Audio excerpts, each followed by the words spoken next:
All right. Anybody willing or just having a burning desire to offer the prayer? No burning, but I'll do it if you'd like to, Mike. Thank you. That'd be great. Our Father in heaven, we thank you for this day and for the many blessings we have. We thank you for our role in the plan of salvation and our opportunity to participate in it.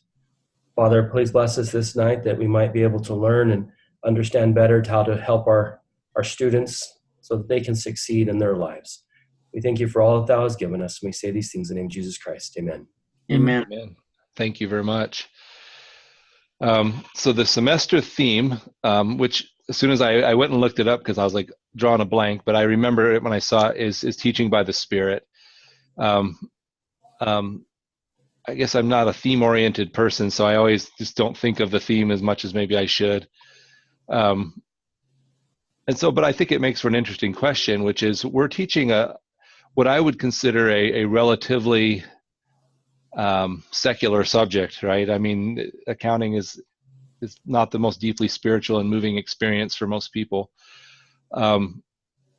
I guess my question would be, what are you guys doing to invite the Spirit into an accounting class? And just anybody have any great ideas worth stealing? So what I do for my discussion questions, I ask how they can relate this to a spiritual aspect of the gospel. So you ask them to come up with the... So like in a response, I said, so you mentioned, for example, this week we're talking about an article that relates to QuickBooks. And most of them are talking about shortcuts. And I said, what kind of shortcuts do we take to be spiritually fed?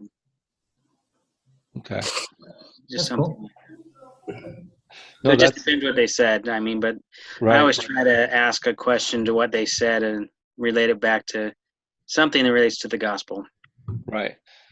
Well, what I like about that is I tend to say, we'll be doing reconciliation, and I'll ask a question like, what does it mean to be reconciled in an accounting sense, and then what does it mean to be reconciled in a spiritual sense? But I think maybe the downside to what I'm doing is I'm sort of making the connection for them, and then that limits. I like your idea of saying more broadly, how can you connect this to the gospel, and that might create a different sort of discussion. So that's a good idea. As simple as that, I'm always worried about making the connection for them. But someone might need you to help them. Yeah, I don't think I would stop, but I like the idea of opening it up some. Any other thoughts, Ryan or Michael? Yeah, so what I do is I put on, every week I do an announcement, and they can comment on the announcements. And this past week I did a thing on where Elder Uchtdorf, in his book, Faith at 30,000 Feet, he talks about how we don't really have free agency, that everything has a consequence. And I'm like, well, when most people think of a consequence, they think of something negative, but consequences can also be good when you have good choices. So I said, hey, have a good consequence week. And, some people responded. And, so what I try to do is every week I'll just put some kind of a spiritual thought, whether it was from a general conference, a temple, something like this, and then just let people respond to the announcements as they want. Okay, so not necessarily tied into the content, just something. Yeah. That stood out to you that was something worth sharing. I think that's. Yeah. I think sometimes I become obsessed with tying it to the content, and again, I miss opportunities to use the Spirit because I have this rigid idea of what it should be. So right, and it is Accounting 202. Like obviously we start off with the accounting ethics, but that's just for the first week.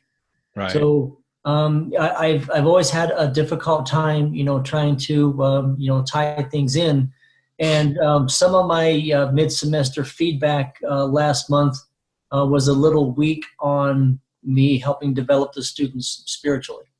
So that's what I'm really trying to focus on this semester, is putting something out there every week that's gospel or spiritually oriented.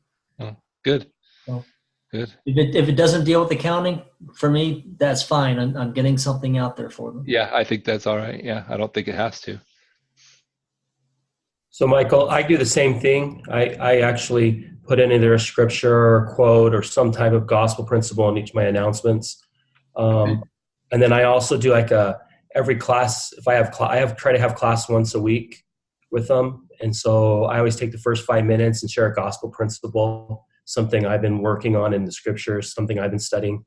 And then I have 2 or 3 YouTube videos that I do extra credit for, where I'll post a YouTube video and say, hey, take a look at this, and give me what your thoughts are, and get some sharing that way for extra credit. And so those are the kind of the 3 things I do to bring them in.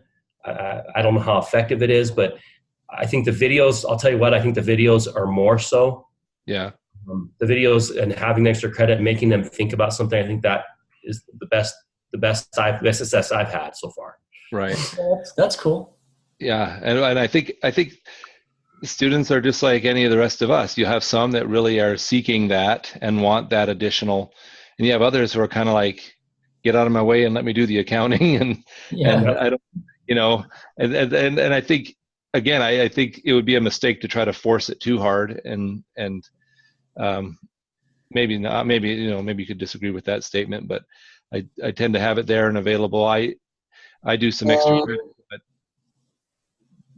but we're not allowed to give much. So.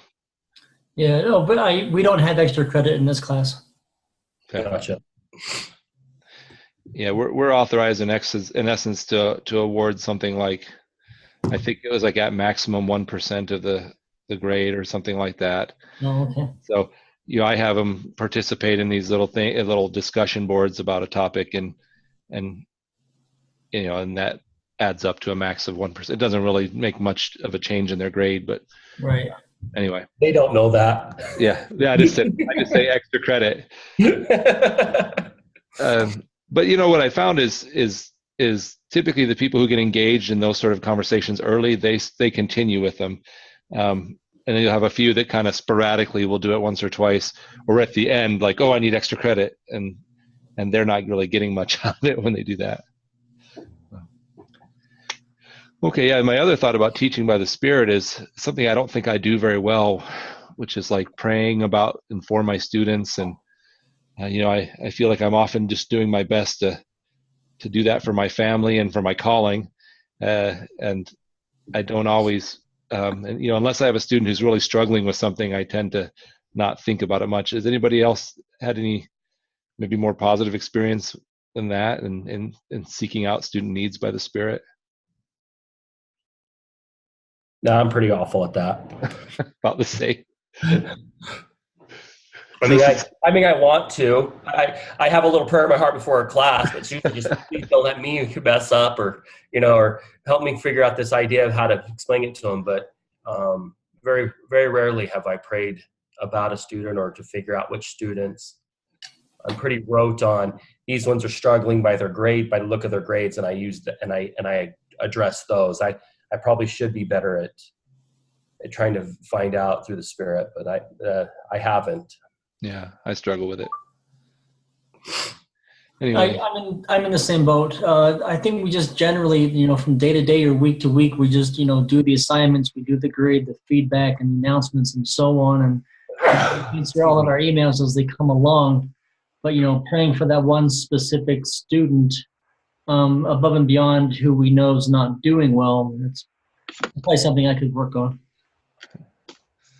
All right. So this is more like us are sharing our failures right now. This is nice.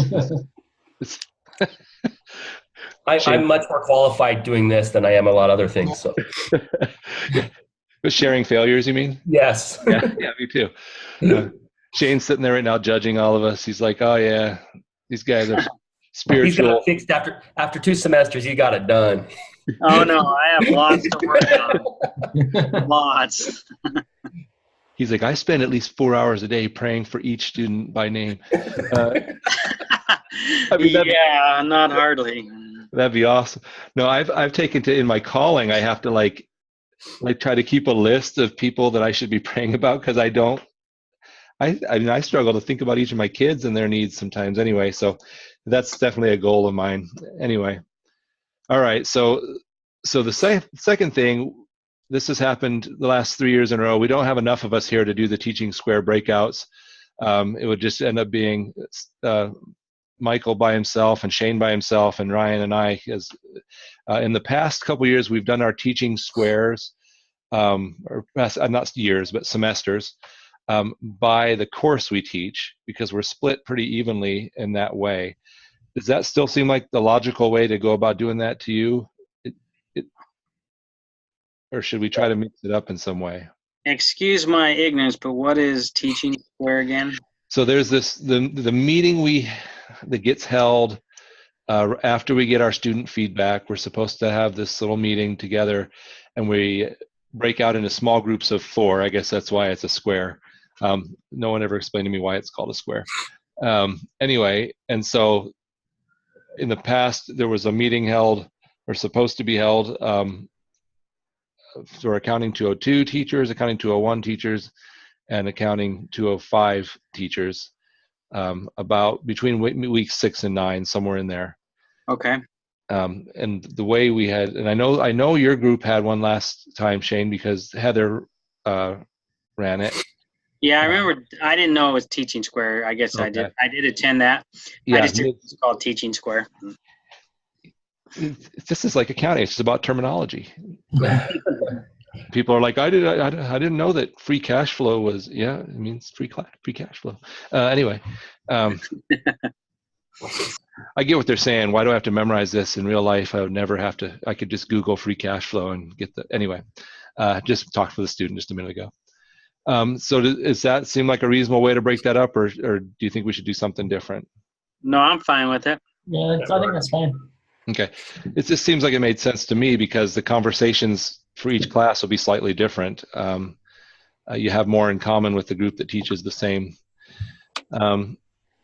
Okay, so normally what we would do is we would subdivide into these groups, and then that group would sort of set the date for their meeting and stuff like that, and select a group. They used to call it a group leader. Now they're calling it a group host. I like that. That implies no real responsibility other than it'll be their Zoom room. Anyway, so probably what we'll do is, since we don't have enough people here to decide, I'll just send an email out asking one person in each group if they're willing to be the host, and give them instructions there. Anyway, so before we finish up, I know once I say that, everybody's ready to finish up. You have anything in your class that you think would be something that's stand out, I guess, that would be worth sharing with everybody in the group? Any sort of thing you're doing differently, or some amazing announcement that will take everybody's breath away, or anything like that worth sharing? Nope, I lack all sorts of things. No, I don't. I'm good. Okay. Mike, I will tell you something that really helped me, and you showed it I don't know when you showed it. It's been maybe a year or two ago. You showed a sheet week by week. You have a list of things you hand your students, where it's like a PowerPoint, a couple videos that you've put together for that subject matter and stuff like that. Mm-hmm. I thought that was really helpful. Okay. And I haven't done it as organized as you, but I've started putting together and compiling that type of stuff, and I think that's huge. So, yeah. So I appreciate sharing it in the previous years. Okay, thanks. Yeah, and what I found is some students really use it, and others not as much, right? But that's all we can do, is put tools together for them and hope they use it. Anyway, and they won't apply to Shane or Michael, since it's a different course, but it's just some resources I put together over years of teaching the class type of thing. But it might help us to figure out how we can. Yeah, let me show you what I do real quick. Let me see. I'm gonna. Excuse me, I'm fighting a cold. I'm gonna grab a Kleenex. So I just, in my weekly announcements,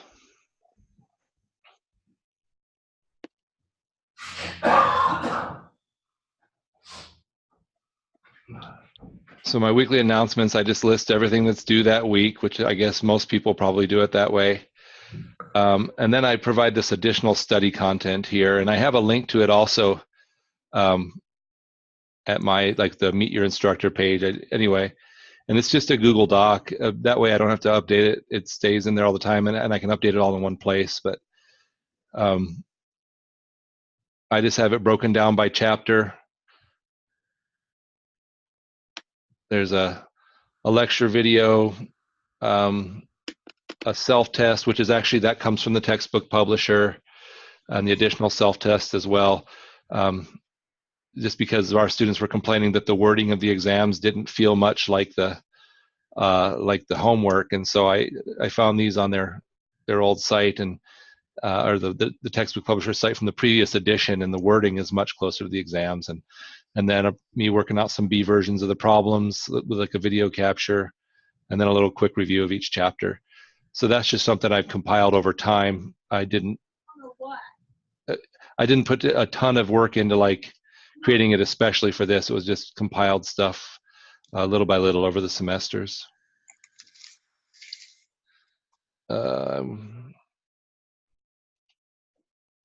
So I guess thank you for bringing that up, Ryan. That's something I share with my students, and I think I put it out there that if anybody ever wanted to just use a link to mine, I didn't mind that either.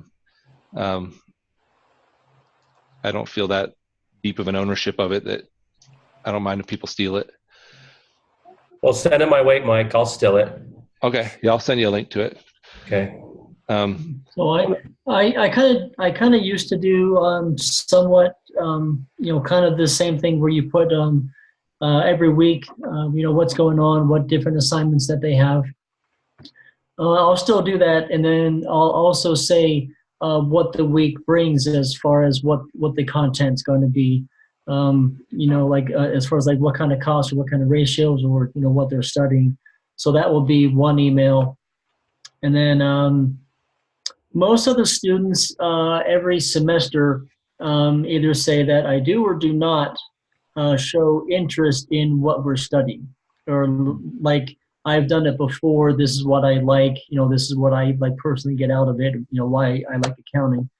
So I try to show interest in what we're studying, so that maybe the students will be like, "Oh, okay, he's excited about this. I can be too."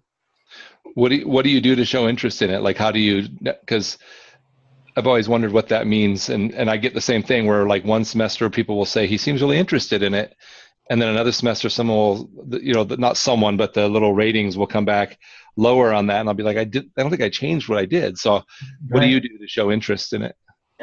Just explained how I have used it either in the workforce or when we hit like week 10 or 11 and we do chapter 7 budgeting.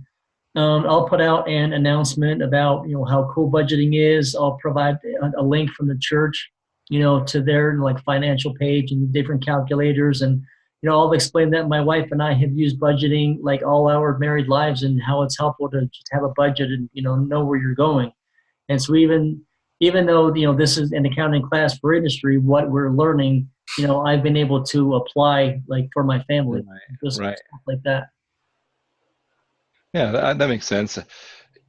Yeah, thank you. I was gonna show you one other thing. I know I've shared this before too. So I do these discussions. This is my extra credit I was talking about. And I have one that's every other week, so they have 2 weeks in which they can participate in it. And I just put them in the modules, so let's see. Oh, that's the second one. What I wanted to share with you is there's this talk that I found.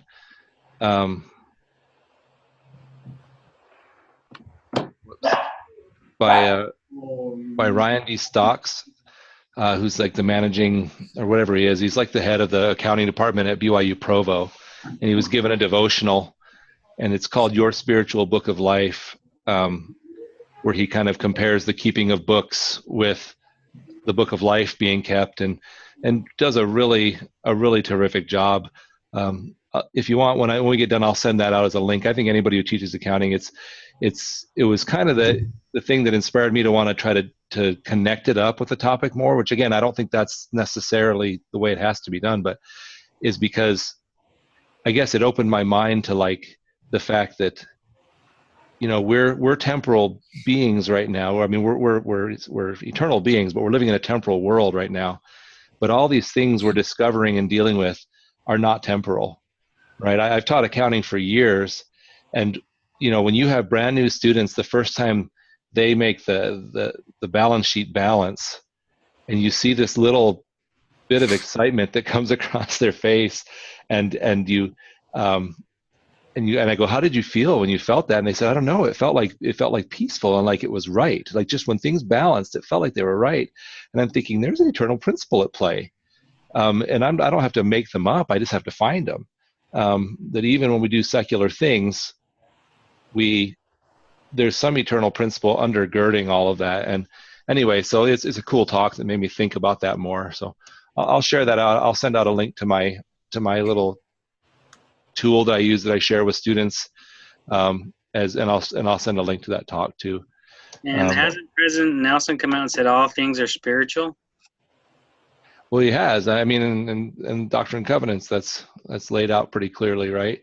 So, and yet, some things sure don't feel very spiritual. You know, I mean, come on, modern accounting was discovered by a monk. So, I mean, it was a man of the cloth. All right. It has to. Oh, you just went too far. some Italian monk in 400 AD. I forget his name, you know. Anyway, I always tell students this topic has essentially been unchanged since 460 AD. I mean, we have computers that do it, but they still use the exact same functions, right? The debit and the credit process isn't really any different. Anyway, all right. Well, thank you for coming tonight. Anybody else have any other thing that you just got to get off your chest? Well, you guys have a good night. All right.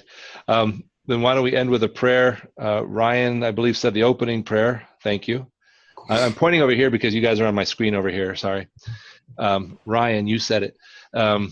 Anybody as burning a desire as Ryan did to give a closing prayer? I'll do it. Awesome. Thank you. Dear Heavenly Father, we're grateful to be gathered together as this teaching square where we can learn from another, share our experiences, and understand how the Spirit can help us in each of our various courses. I pray that we can continue to be receptive to the Spirit, to be able to help our students, to lead them and guide them, and to also better ourselves as instructors.